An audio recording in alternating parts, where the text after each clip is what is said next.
Gathering Trust to Boost Morale in a Restructuring Phase by Christine Wilbur. Adscom Corporation is a car parts wholesaler located in Glen Burnie, Maryland. As an accessories distributor installer, the organization supplies General Motor dealerships with car part accessories such as mudguards, running boards, side window weather deflectors, and bed liners.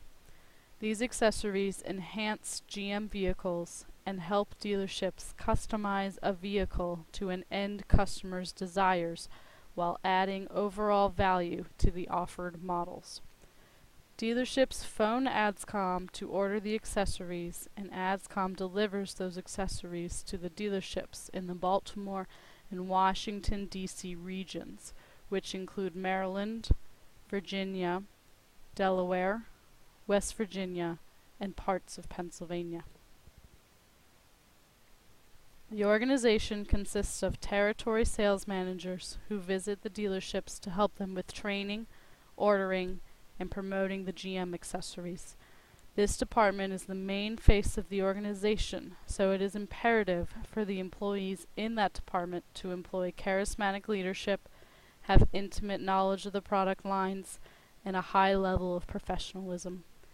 A second department that interacts with the dealerships on a daily basis is the Customer Service Representative Department, who answers the phones at the organization to take the accessory orders, help dealerships find the right accessory for a particular vehicle, and any needed troubleshooting. This department is the behind-the-scenes department that supports the TSMs and therefore must have the same professionalism with the addition of dependents while providing answers that the TSMs wouldn't be able to provide while on the road. There are also warehouse workers who pull the accessories and prepare them for shipment, and a line of leadership roles including the general manager, the sales manager, and the office inventory manager. GM has many affiliates across the country that issue car accessories, like Adscom Corporation, and each of these affiliates are awarded contracts based on qualities that GM looks for in an optimal ADI. Contracts can be awarded in 6 months, 1 year, or 3-year increments. As the contract gets close to expiration, GM reevaluates the ADI to see if a contract renewal is appropriate, or if the contract should be given to another organization that might produce better results. As Adscom's contract came up for review, GM determined that some restructuring needed to occur to obtain the level of results they expected. This restructuring included the addition of a territory service manager and the reduction of a customer service representative.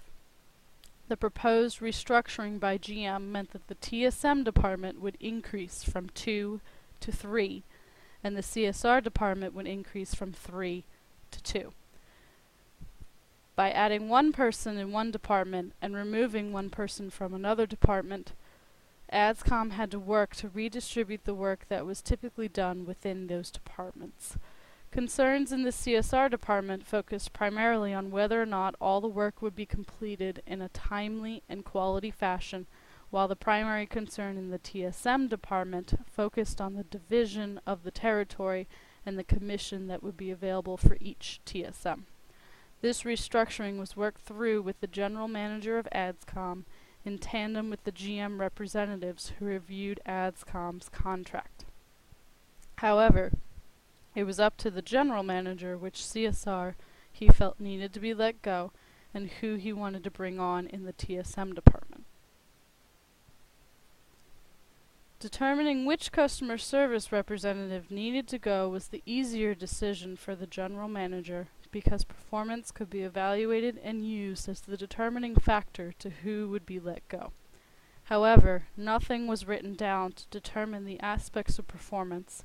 The aspects were determined subjectively, and these aspects weren't ever vocalized to the CSRs. It was only after the CSR was let go that performance attributes were discovered, which included speed of transaction completion, phone call quality, and overall attitude during work hours. Of the 3 CSRs, there was one employee who evaluated much lower in all 3 categories than the other 2 CSRs, making it an easy decision for the general manager to eliminate that particular employee from the department. The addition of a TSM was more difficult to decide upon because interviews needed to be conducted and new people needed to be introduced into the organization's culture before deciding on who would best fill the position. The general manager was able to use qualities he liked in his already present TSMs, compare the prospective employees to those qualities, and was lucky enough to find a person to fill the position rather quickly. These qualities were again chosen subjectively, and there was nothing written down by the general manager to help the organization repeat this process in future restructurings if they were to occur. The restructuring wasn't officially announced to the organization, and the employees only found out about the restructuring when the CSR didn't return to work one day and a new employee suddenly appeared and started working as the new TSM. This did not develop a sense of trust among the present employees, which further decreased the work environment quality. Furthermore, none of the leaders helped the 2 affected departments redistribute the workload. It was up to the employees to decide what needed to be done. While this is normally encouraging to employees to be given the freedom to choose how to divide the work, this particular organization viewed it more as a disconnect between leadership and the workforce, resulting in lower employee morale. Furthermore, the combination of a lack of trust and low morale resulted in low employee inspiration and commitment, as well as higher levels of stress and frustration, which contributed to lower quality service. Restructuring is oftentimes a tedious and stressful time when the leader's communication and compassion are needed the most.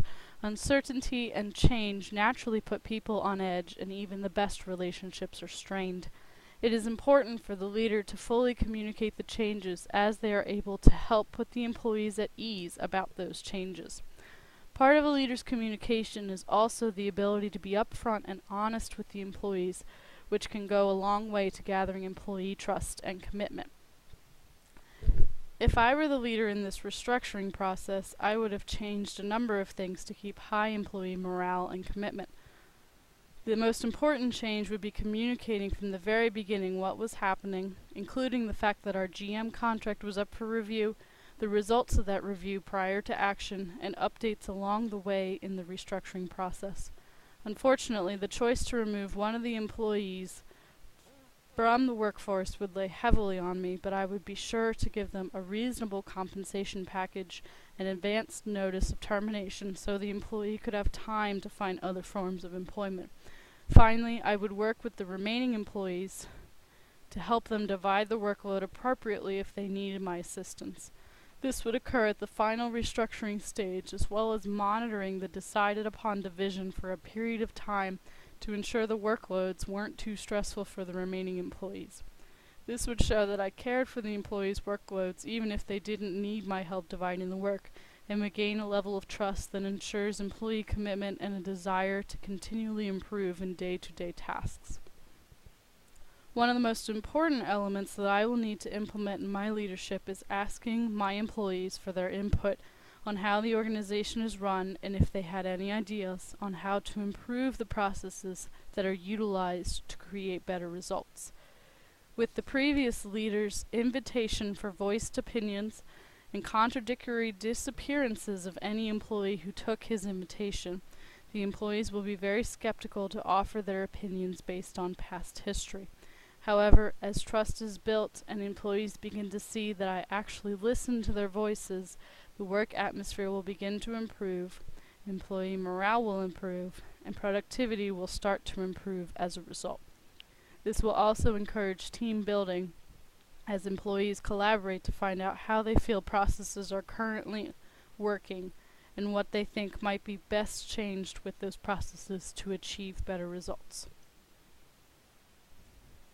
The time period after the restructuring will be most crucial to my time as a leader. Inheriting a non-trusting work organization is tough, and becomes even tougher when a restructuring is needed before you develop trust in your employees.